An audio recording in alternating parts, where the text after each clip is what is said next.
Hi, everybody. I'm Caroline Leavitt. I'm the co-founder of Mighty Blaze, the book initiative that began the same time that lockdown began.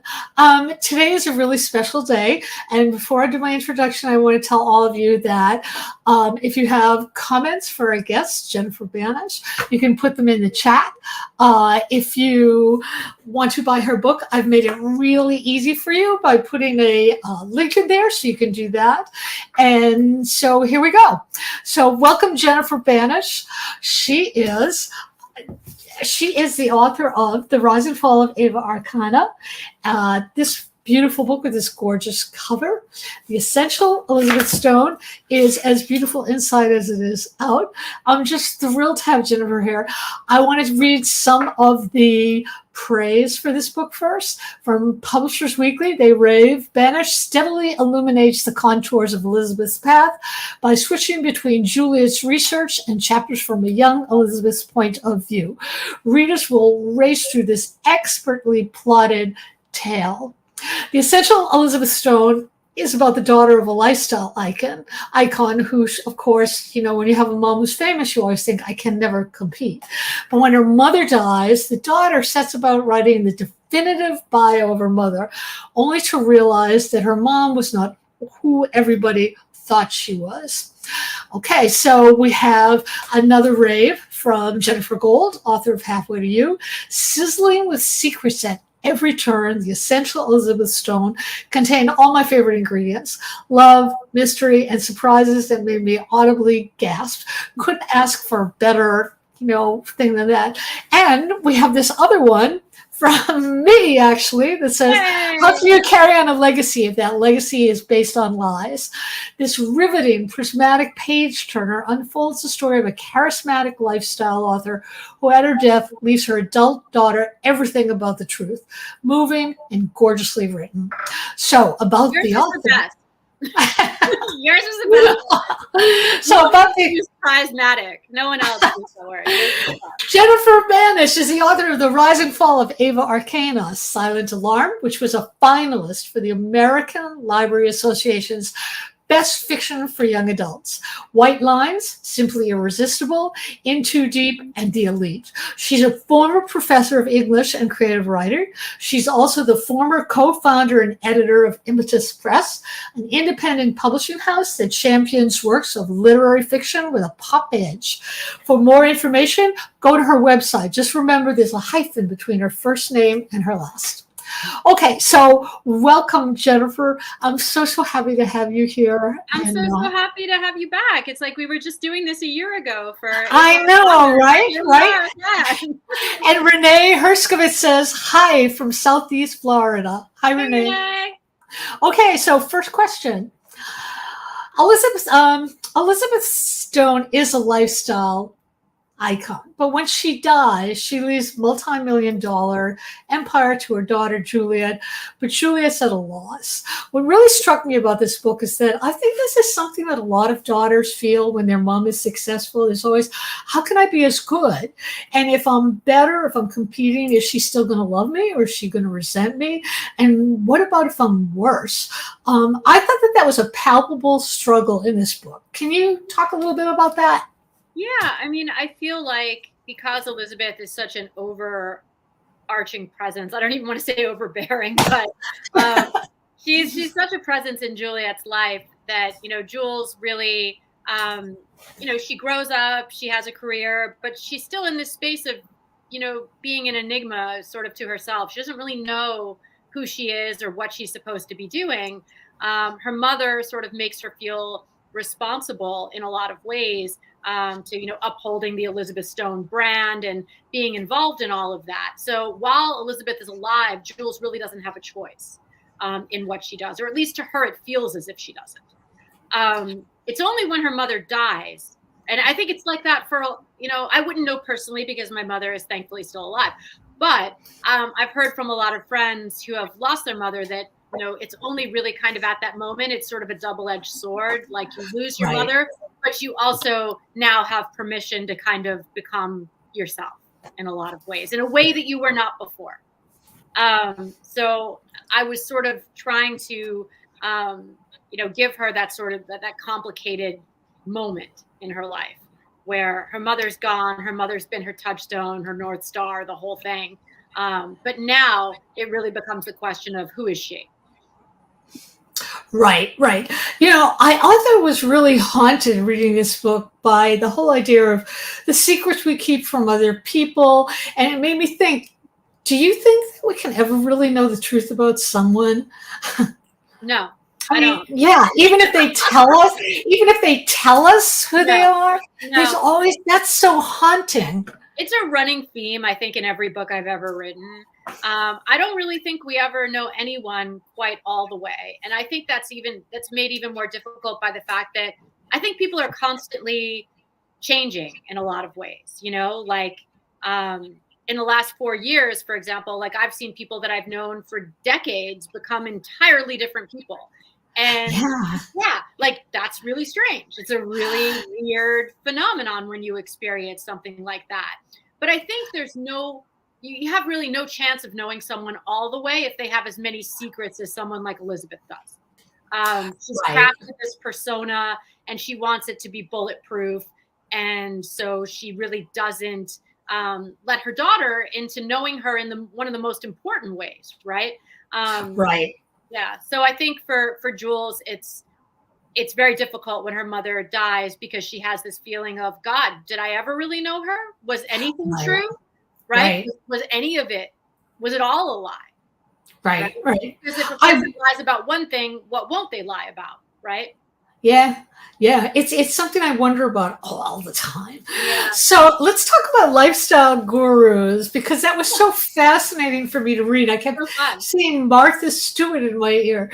Did you do research on this, and what was that like? Did it surprise Yeah. you? I mean, Martha Are was you a lifestyle guru person yourself? I am not a lifestyle guru person. Those people make me nervous, but because like my house is a mess.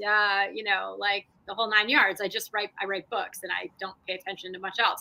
But Martha was a huge influence, particularly Martha Stewart in the late '60s to the early '80s.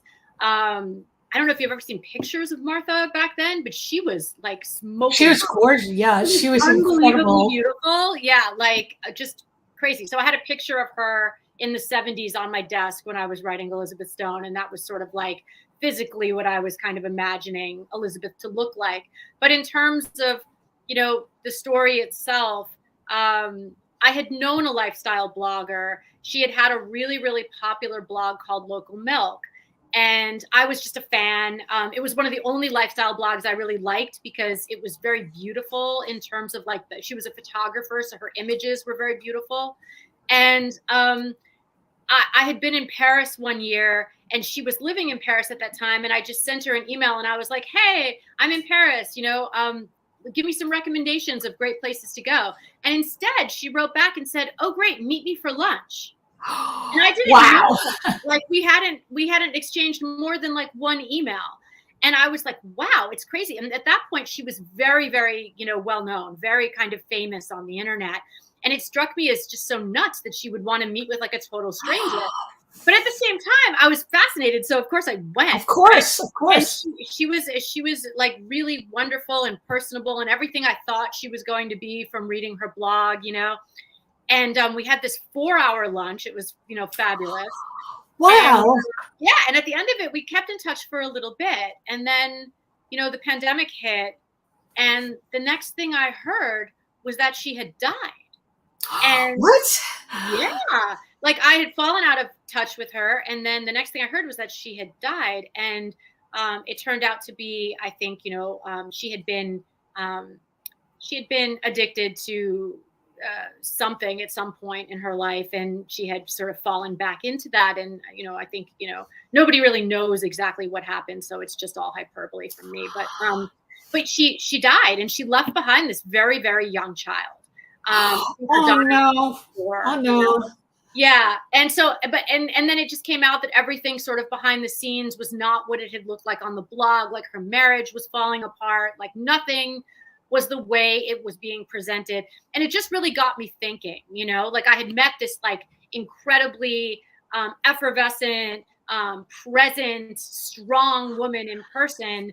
And what her life was like was really just the opposite of that in real life. And that's when I started really thinking about it, about writing the book. Like, what would it be like to write about somebody who was like that, but even on even a larger scale? Right. That's incredible. That's absolutely extraordinary. Yeah, I kind of wanted that to be more of Elizabeth's story, but my editor just did not go for it. She was like, too dark. But we like dark. We like dark. Dark, but publishing gets nervous. Publishing, right. By the way, you've got a lot of comments about how lovely your space is behind you. So you have some of that lace. I do too. I love that sort of like floating. Is that a piece of lace by your bed? It's like a little canopy. Oh, it's gorgeous. Yeah. It's gorgeous. It's gorgeous. Oh, okay, so what I want to know is one of the things that PW and a lot of the other critics commented on is the expert plotting. So I'm jealous. You were able to switch between Juliet's research and chapters from a younger Elizabeth's point of view. I want to know why you decided to use this structure. How did you keep such perfect control of it? And how difficult was it to do? Well, I mean, I think I decided on this structure because I knew I was going to, I just knew I was going to have multiple points of view. I did them in Ava. I didn't really do them in any of my other books. So that was really a new thing when I wrote The Rise and Fall of Ava Arcana, was to have multiple POVs. But I knew I wanted them for this book because I knew it was going to be moving back and forth in time. And I also knew I didn't just want Juliet's perspective. I knew we had to hear from Elizabeth. Right. It was like a big change, in Ava. Half of the book is about, this rock star named Lexi Mayhem, but we don't ever hear from her POV. And that's because I needed to keep her mystery and needed to keep her really an enigma to the reader. So I really couldn't say too much. But with Elizabeth, I really wanted the reader to experience what she had been like at 17, 18 years old, 19 years old in the text, and then be able to contrast that with Jules's memories of her mother. And the way she had been before she died, So I decided on that structure fairly early on. I had run it by my agent, sent a couple of chapters to my agent. Right. Like, great, perfect, keep going, like the quintessential. You love when that happens. Agent stuff. How hard was it to do in terms of the plotting? It was really hard. I'm a pantser. I'm not really a plotter. So when anyone calls me expertly plotted, I'm like, thank you, but are you sure it's me we're talking about? I worked with Alloy Entertainment for many years, and I was one of the original ghostwriters on the Gossip Girl series many, many years ago. I think it's 17 years at this point. Wow. Yeah. And so I really learned everything I know about plotting from working over there. Wait, I have to interrupt you because you have to tell us more about ghostwriting for the Gossip Girls. How did you do that? Did they give you a plot and you just... Well, what happened was what they do is they give you, they had to churn out those books so quickly that it was there's no time to be creative. They give you an outline and then you just write the book. So it's chapter 1, Blair and Nate have a fight on the steps of the Met, and then you have to flesh it out and make it, what it is. So they would give you an outline and then you would have, I think it was 4 weeks to turn in the book. So it taught me to write. 4 weeks? 4 weeks? Yeah. It was 4 to 6 weeks. And it taught me to be really disciplined. None of that you write when the muse strikes you and bullshit. I had to sit down. It was a job and I had to get it done. And that really kind of trained me to treat all of my writing like that. So yeah. Renee wants to know, how did you get to be a ghostwriter? Oh, okay. So that's an interesting story. I used to have my own publishing house. We were called Impetus Press. We published works of serious literary fiction with a pop edge. So one of my writers, who we were publishing his book, we ended up not publishing it, but that's a whole other story. He was the ghostwriter on one of the Gossip Girl had these spin-off series, and one of them was called The It Girl. And so this guy, Jamie, he was the it girl. Nobody knew. He was this big burly guy. And he was writing about 17-year-olds in, New York City. And so he was the it girl. And so he wrote me an email one day and he was like, my editor's looking for somebody to write. I think it was the last book of the Gossip Girl series. Are you available? And I was just look, I'm not a YA writer. At that point, I was not. I had published one novel. It was called Hollywoodland. And yeah, it was literary fiction. It was adult lit fiction. I was not a YA writer. And I said, I don't know anything about this. And he said, you should audition for it. You'd be great. You grew up in New York. You grew up on the Upper East Side. You'll know all about this. And I wrote a chapter, and the next day I got a contract in my inbox. It was ridiculous. That's incredible. So Renee wants to know, how many hours a day did you have to write to finish that in 4 weeks? That's a lot. So many. So many. And at the same time, I was getting my PhD. I was a student. Oh my God. Yeah, I was a student at the University of Iowa. So I was getting my PhD at the same time. And so I would go to work. I was teaching full time also, because Iowa, they throw you right into teaching when you're doing your doctoral work. They don't. Right. They don't care. So I would go in, I would teach my classes, and then I would go to my own classes and like do my homework and whatever. And then I would write. So I would basically be up from 5 in the afternoon to 3 in the morning writing Gossip Girl. On the day I teach, I wrote, straight through. I was basically on a schedule of a chapter a day, 7 days a week, or 5 days a week, I think it was. So it was a chapter every single day. And then some days I had to do 2 chapters, because I was behind, and it was brutal. It was absolutely. It is brutal. So, sort of bouncing off that, I want to know if writing, I always wonder how come when I write one book and I'm doing something different, I can't apply those same lessons to the next book. It's like everything is a brand new project. But you said something interesting, that you learned a lot in doing the ghostwriting. So this is a 2-part question. The first part is, did writing The Rise and Fall of Eva Arcana teach you something?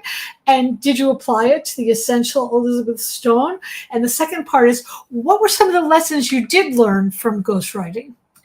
Okay, so in terms of Eva Arcana, I think the big lesson that I learned from that was that I could write even when I was at my absolute mental and physical worst. That's an important lesson.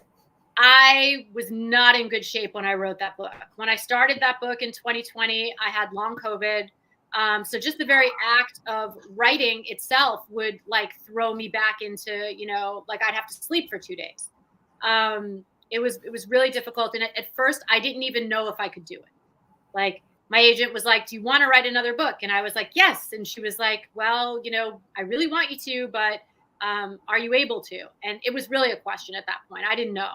I had pretty severe kind of neurological damage from that COVID infection in 2020. And it was to the point where I had really bad aphasia, where I couldn't remember the words for things. So it's hi, I'm a writer and I can't remember words. Oh no. Really, and I was also going through personally one of the worst periods of my life, from 2020 to 2023, basically. It was just awful. So it was just unrelentingly awful.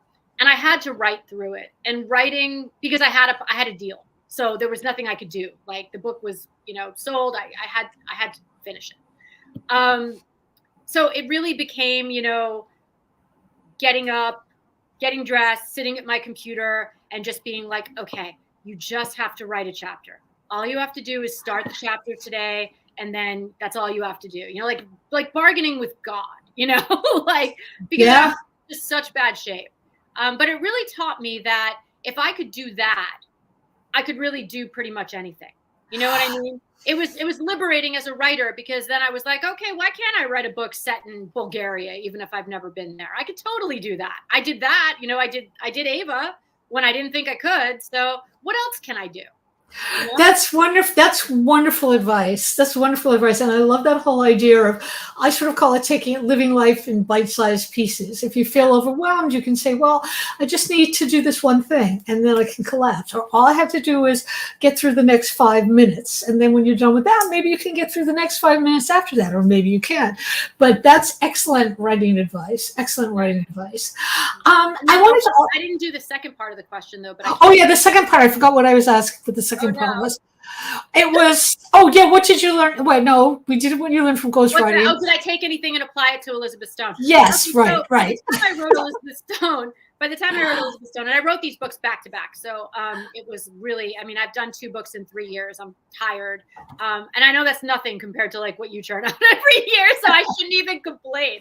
But by the time I did Elizabeth Stone, I was just sort of in a much better place overall. And I really couldn't write from that place of like utter angst anymore, because that was gone. You know what I mean? Like that Oh, I wound was know. pulled over and it was okay again.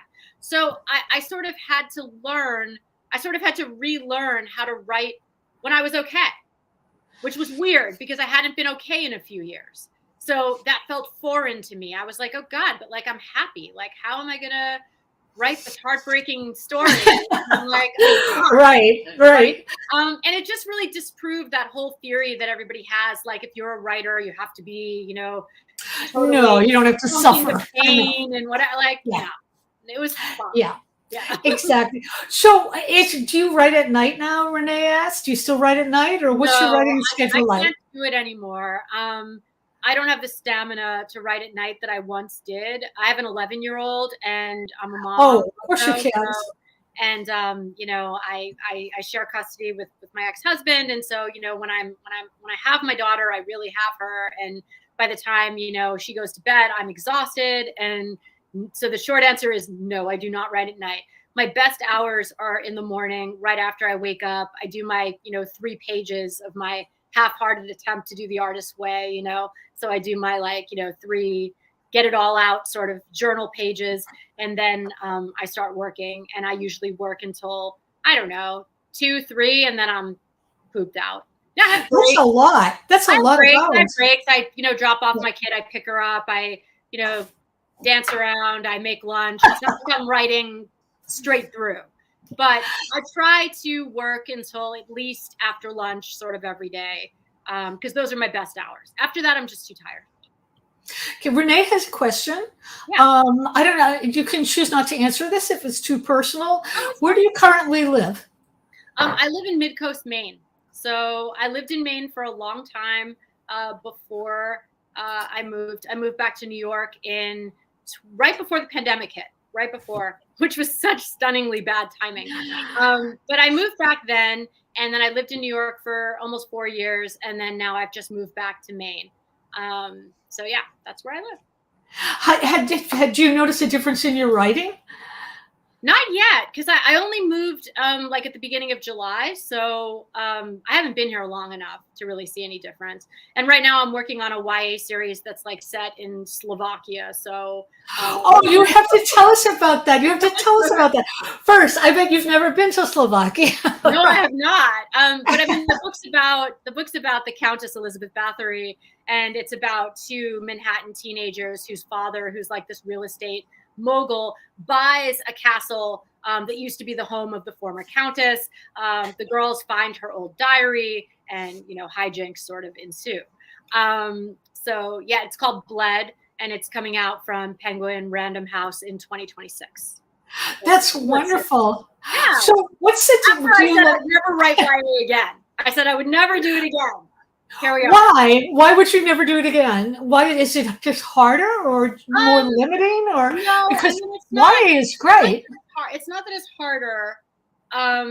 It's not that it's harder. It's just that it took me a really long time to be able to transition to an adult author, and to have I don't know if you remember this, but there used to be pretty big stigma, oh, you write write at YA, oh, that's so it's lesser, I just remember how great it is. I don't remember the stigma. There was a at first hill to climb up at first. I mean, and I started writing YA in 20, oh God, I don't even know, 2008.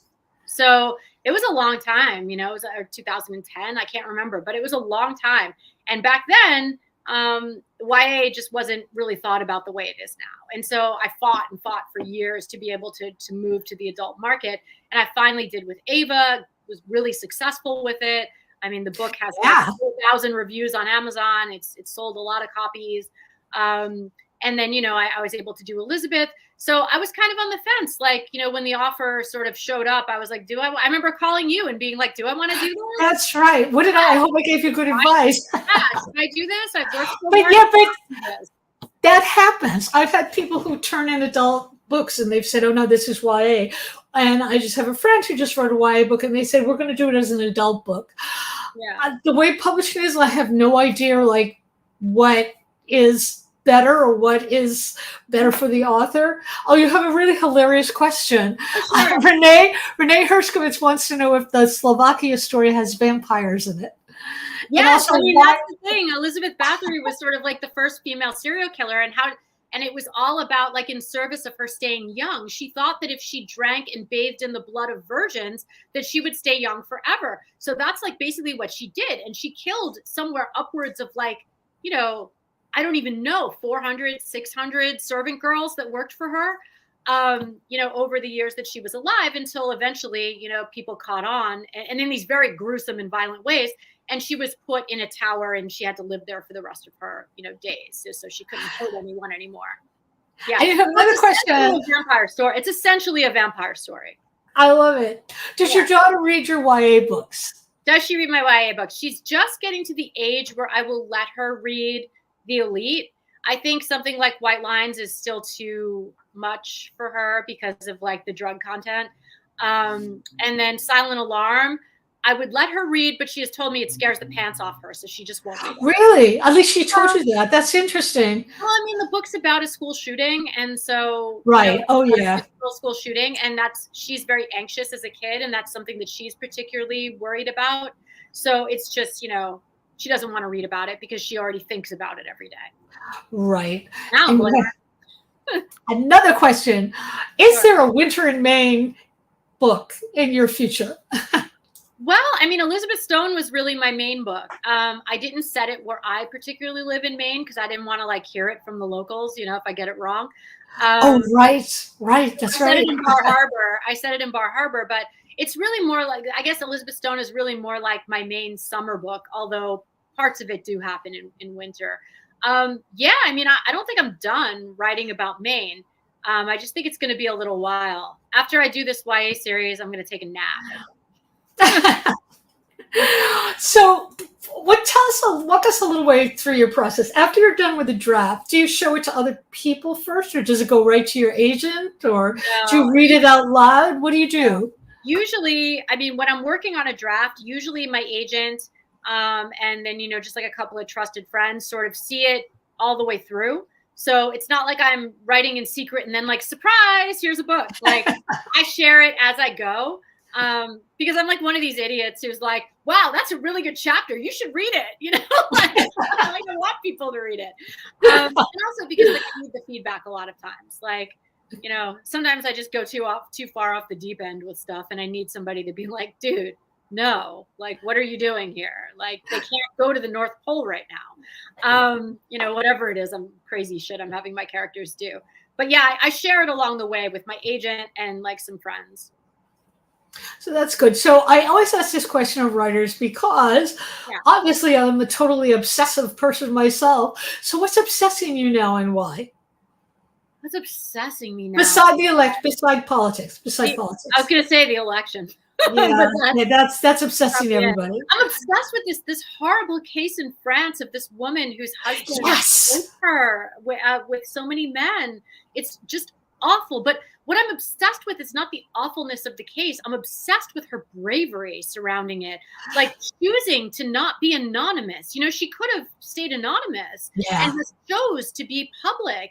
And, I saw this great video of her walking out of the courtroom and everyone standing there applauding her and like throwing her flowers and stuff. Like, I just can't imagine how strong it's incredible. It's incredible bravery. Just incredible bravery. I think it's just like so amazing that she's able to think about other people that way at this time that must be so horrible and confusing for her, to think about, well, I don't want other people to feel ashamed, right about it.